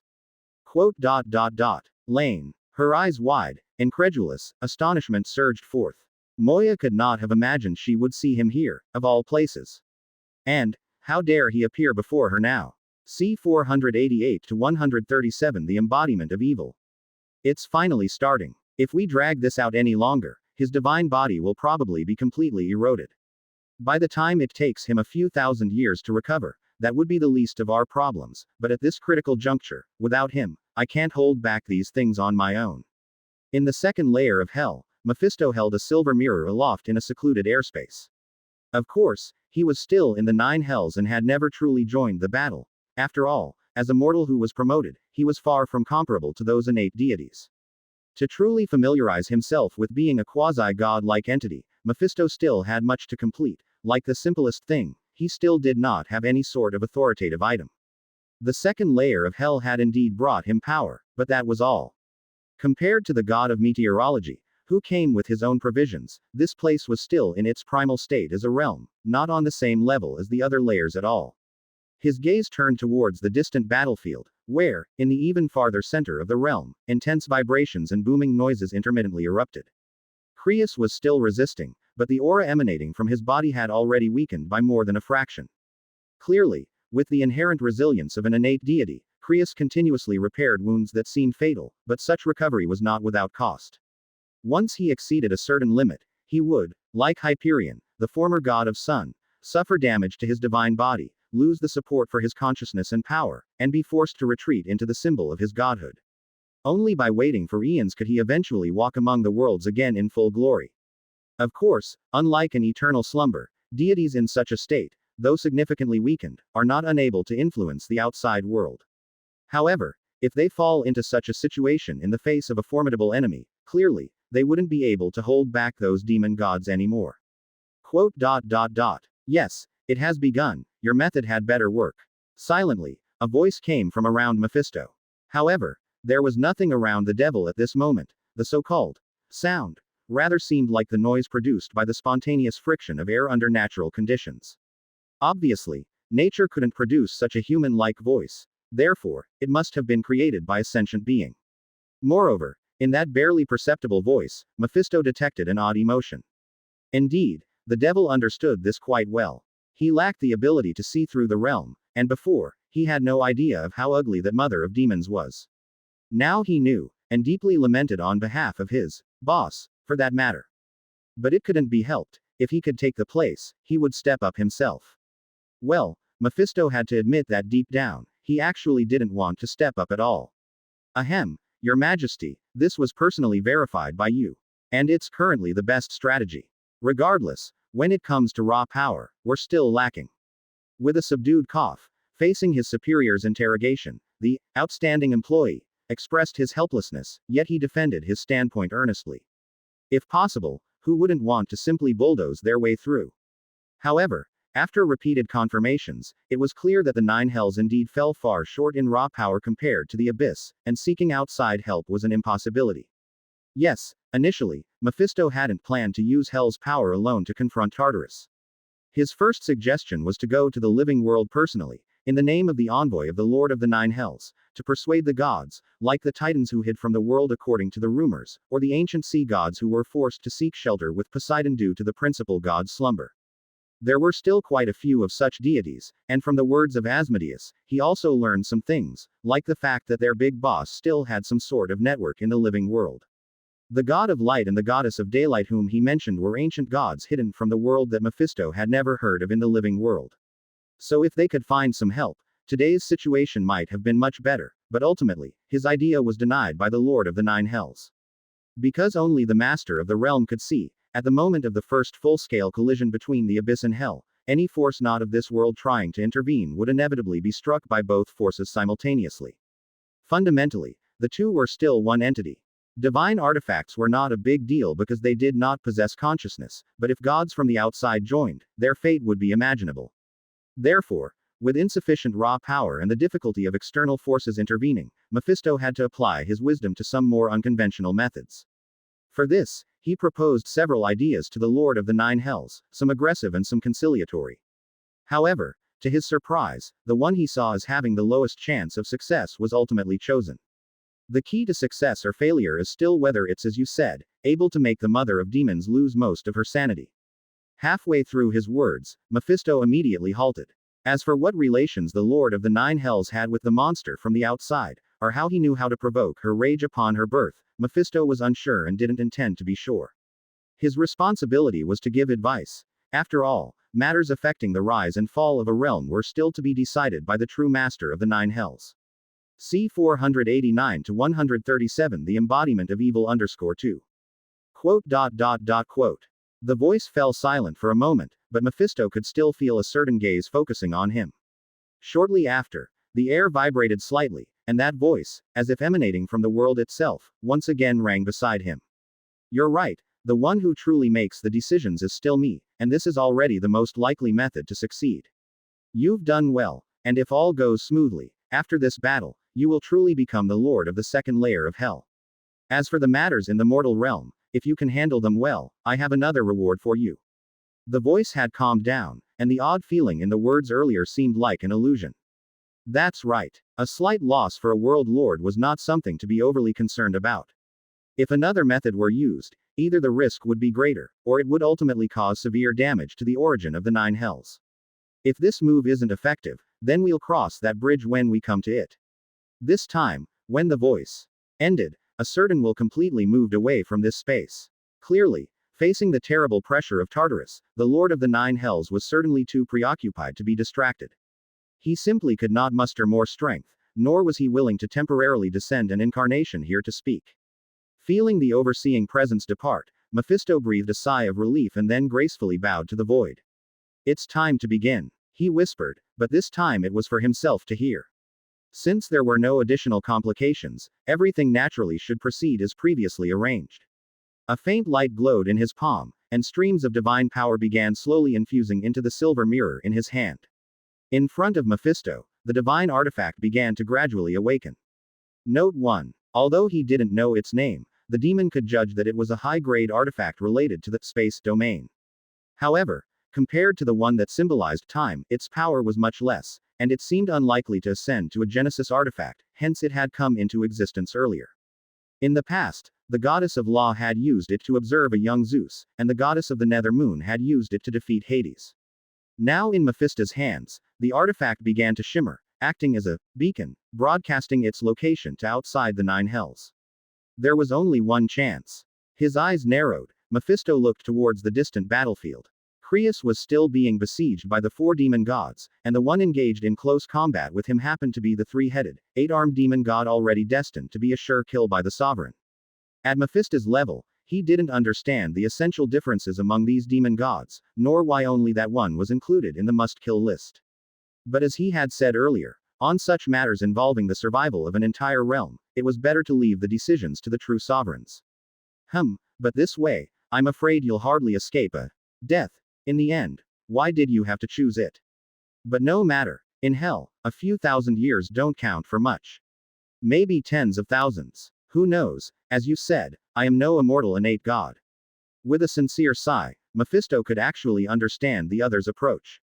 Faced with a forced control, an indestructible bug, or a self-detonating madman, the three-headed demon god, though strong, was strong on paper, not strong in mechanism.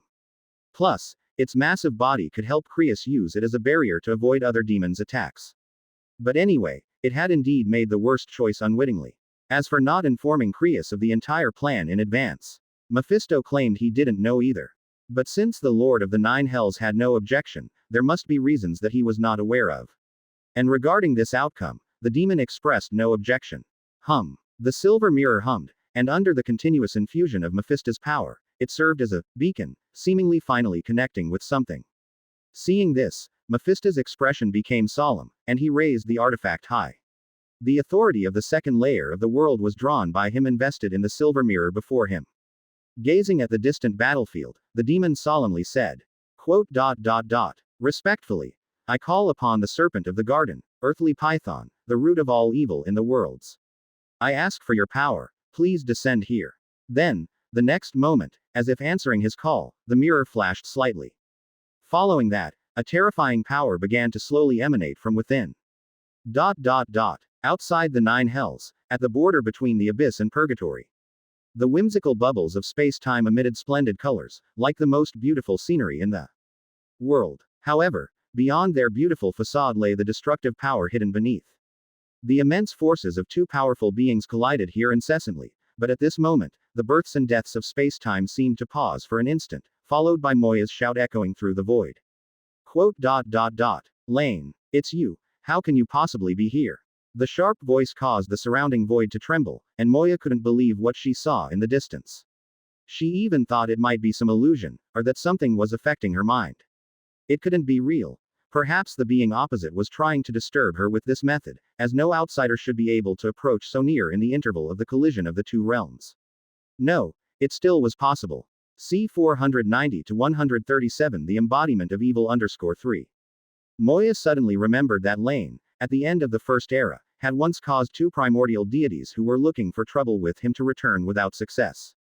She naturally didn't believe it was purely Laine's own power that had achieved this, as no one could go from weak divine power to greatness in a single day, so this was perhaps due to some kind of clever trick. Just as he had once punished a god of sun for violating the rules with a divine artifact, perhaps he had also found some way to elude the perception of the primordial gods. As for why she was now able to detect him, A surge of concealed excitement began to rise in Moya's heart. Tartarus was the most powerful among the living primordial gods, and the abyss was even more so the domain of his being, where his power increased not just by one level. Only the 9 hells, being of the same origin, could somewhat contend with him, otherwise any primordial god from the outside world, even one with power far surpassing that of Asmodeus, would never be able to confront Tartarus in the abyss. Then, under such circumstances, it seemed only natural that she would see through Laine's movements by borrowing his power. Her enormous body stretched out, and terrifying power began to coil around her grotesque limbs. As the initial shock and excitement waned, jealousy and rage began to rise in Moya's heart as she looked at the man and woman before her. One was the very catalyst for her current plight, and the other possessed such beauty. For a moment, the mother of demons could barely suppress her destructive desire that was about to explode outright. But just as she was on the verge of unleashing it, the sanity protected by her immortal nature sobered Moya up a bit. Once again, she isolated the influence of the abyss and made a more sensible judgment. She needed to confirm one more thing, as mere speculation might not be correct. In an instant, Moya's consciousness began to ascend. Facing a once-in-a-millennium opportunity, the former Titan deity embraced Tartarus on her own initiative for the first time, connecting to that vast and mighty presence. The chaotic and disordered thoughts instantly struck the depths of her spirit, causing her rationality as a being of order to suffer immensely, but with the power of the abyss, Moya looked at the two before her once more. This time, the scenery before her indeed changed. They had used some method to conceal their true identities. However, no sooner had the thought crossed her mind than Moya realized in pain that things were not quite as she had thought. It wasn't someone else in disguise, but there was something wrong with that woman. That beautiful appearance was actually a false facade. Underneath some divine artifact, there lurked another, uglier body. As for the one beside her, yes, that was Laine. The familiar power, the visage she still remembered to this day, all confirmed the identity of the newcomer. Her judgment had been correct, and in that instant, realizing the situation before her, Moya couldn't help but laugh out loud. Ha ha ha ha ha. Ha ha ha ha ha. A deity capable of weaving beauty, successfully deceiving even the cunning prophecy reader with her own authority. And this enemy she'd longed to face, could there be anything better? There couldn't be. As reason's thread neared its breaking point, in the last moment of disconnecting from the abyssal will, Moya's power surged, firmly locking onto the distant ancient serpent.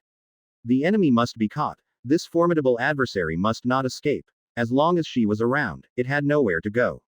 Having made her final arrangements, Moya finally completely gave into her instincts. A boundless sense of joy rose in her heart. Her massive tentacles spread out like covering the sky and went crawling towards the secret space and time, and she could even see the look of panic that crossed Laine's face the moment he realized he had been discovered. Ha ha ha ha. Yes, that's the expression. Come on, since you're on my turf, let me give you a proper reception. A tremendous roar spread in all directions, rippling through the abyss, even attracting an unexpected spectator, but Moya cared for none of that. At this moment, looking at the two she held in her hand, the mother of demons was immensely pleased. The mother of demons faced her from across a time-space of life and destruction, watching silently. Watching her distant self being captured, she was not only unhurried but even had the leisure to comment. Surprisingly effective. Moya's rationality held up longer than expected, but that's as far as it goes. She trusts the power of the abyss too much. However, it's understandable, since this is her first encounter with such majestic force, it's normal for her to make such a judgment. But their essences were the same, their life paths the same, their powers the same, even their appearances were the same. This, at least according to the simplistic concept of the chaotic gods, made one a god. Thus, watching this scene, Laine couldn't help but let out a long sigh. My sacrifice is too great. The right to his own likeness was infringed. Such a sacrifice was huge, and he wasn't just being argumentative. After all, just as with modern film stars and their stunt doubles, who the double is doesn't matter much compared to the star's face. That's what's key. Now, someone else was getting beaten up while wearing his face. Wasn't that a considerable sacrifice on his part? Pondering this, the serpent of the central court seemed to find it hard to watch, tilting his head ever so slightly away. Stop wasting time, hurry up. Do you know how disgusting that thing is? Suddenly, an urgent voice sounded close to his ear. The owner of the voice seemed to have just realized the decision made was far more terrifying than previously imagined. However, Hearing his words, the coiled serpent merely shook its head, apparently refusing. Don't rush. There's only one chance, better to be cautious than hasty. Besides, I've already made such a huge sacrifice, you can hold on a little longer. After all, it's unavoidable. In this world, the only thing that can deceive him in the body of Tartarus is his own power. Quote. I didn't understand before why you called this special avatar the embodiment of evil. Now I'm starting to see a bit of why. After a moment of silence, the voice spoke again, but there was nothing to be done about it. Setting aside some meaningless details, the serpent of the central court was correct. Despite Moya being distracted, the moment the power locking this space-time detected any abnormalities, she would turn her guns back on. Target immediately. After all, with her instincts influencing her reasoning, the Abyss's influence on her intensified. Compared to anything about Laine, the war with the Nine Hells was far more urgent. So, how much longer do you need? The voice came again, and this time, the serpent gave a definite reply. Don't worry, it won't be long. And this time, I intend to bring it all to a close. A glint of light flashed in the eyes of the serpent's head, and then it said pointedly, an experience like being attacked, and having to step in personally, once is enough. In the future, the struggle between the Abyss and the Nine Hells would be better decided in another way.